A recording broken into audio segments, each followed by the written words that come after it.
Hey everybody, welcome to Everything's Plastic. Today we're going to be taking a look at a Marvel Legends action figure, and this is Marvel's dspayre. Not a super popular character, not to my knowledge anyways. I've only seen him in one comic book, and that's when he was fighting against Spider-Man. I looked him up just before I started this review. Seems like a pretty interesting character, but like I said, I only seen him in one comic book. That being said, I haven't read a whole lot lately. There's a close look at the artwork on the side. Pretty awesome artwork on the side. This guy looks menacing. I think he looks fantastic. Same artwork on this side, and we have the same artwork on the back. On the top here we have a quick little read up that says, "The embodiment of the ultimate evil, dspayre uses the fear of others to strengthen himself." Sounds awesome. Pretty cool artwork though, man. It is definitely a cool looking character. I love it. May have to dig a bit deeper and find some stories with this guy involved. On the back here we can see that he's part of the Rintrah Build-A-Figure series, and this is the Doctor Strange Into the Multiverse of Madness wave. Some of the other figures in the wave are Doctor Strange, Wong, America Chavez, Mordo, Astral Form Doctor Strange, dspayre, and Marvel Sleepwalker. So far we already did a review on America Chavez, Master Mordo, Astral Form Doctor Strange, and Marvel Sleepwalker. Though this is an older wave, gradually finding the time to actually get through this one.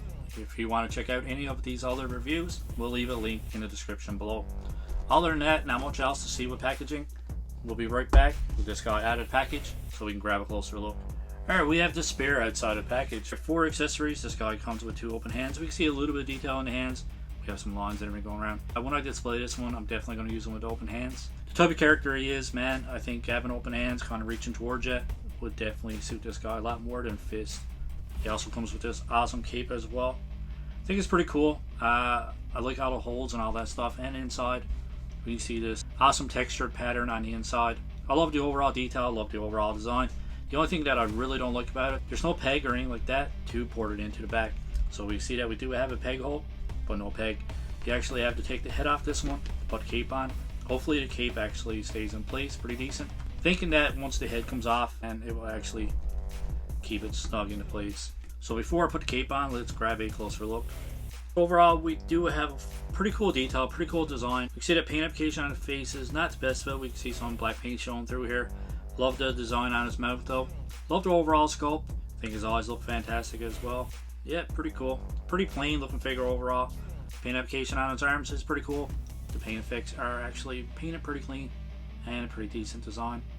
Other than that, everything else is just black plastic. Nothing really fancy about this one. Just a plain black figure. And not to mention this is pretty much the same body that we've seen a million times as well. Nothing real special about this one. Cape and the head sculpt is the only thing that's new on this one. Alright, so before we pop on his cape and all that good stuff, let's quickly go over articulation. So for his head, goes back this far, forward this far. Don't get much side to side, but you do get a full rotation. There is a butterfly joint there that you get pretty decent range of motion out of that. His arms do come up this far, kind of stiff. Doesn't really go up all the way, so you don't get a whole lot of range of motion out of that one. It does go all the way around. There's a bicep swivel, and you have double jointed pinned elbows. There's an ab crunch that goes back this far, forward this far, and you get that full rotation there that we're used to with all these Marvel Legends. Well, most of these Marvel Legends, I should say. For his legs, come out to pretty much a complete split, which is pretty decent. Goes forward this far, back this far, so a little bit restricted going back. You do have your upper thigh cut, double jointed pinned knees. There's a boot cut there as well. And for his ankles, it goes back this far, forward this far, and you get that full rotation there. So overall, pretty decent articulation with this one. We'll be right back with his cape on, and I'm going to switch out those hands so we can get a closer look at that as well. Back again with the cape on this guy. We have his fisted hands switched out for his open hands. And I gotta say, man, I really like him with the open hands better as opposed to the fisted hands. I was worried about the cape not fitting that well, but his shoulders actually tuck in nice and snug up here, and it actually keeps it into place, so it's not a bad design overall for this one. I think overall this guy looks pretty decent, man. Like I said, just a plain black figure. If you're good at doing customs, you can put some shading on this guy and make him look a little bit better. But overall, not a bad looking figure. Pretty sure this is the same body that Sleepwalker was on as well from the same wave. I have the same complaints with this guy that I have with Sleepwalker. His joints are super gummy, like really loose knee joints and really loose elbow joints. I'm almost afraid to move the joints on this one. That's how gummy his joints feel. His ab crunch and all that stuff are solid. His upper body is nice and solid. The ab crunch feels nice, and the rotation around the waist and all that good stuff feels nice. It's just from the elbow down and basically from the knee down that feels really gummy.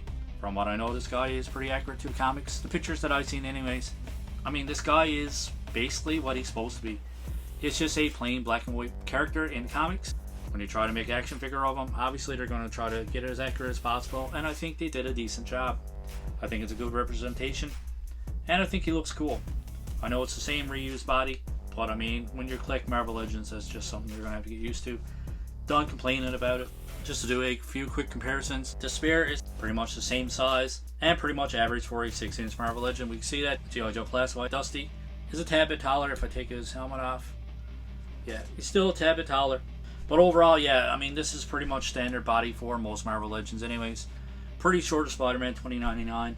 And I'm pretty sure that Shocker is all in the same body as dspayre. The only difference is dspayre is super gummy and it's made from a softer plastic than these previous two. Alright, so that pretty much wraps up our unboxing and figure review. Trying to keep this one nice and quick. So overall, I'm going to give this one 7.5. I do like how he comes with an extra set of hands. Really like the design of the cape. It fits nice and snug. Not a whole lot on this one painted. But whatever's painted is painted pretty decent.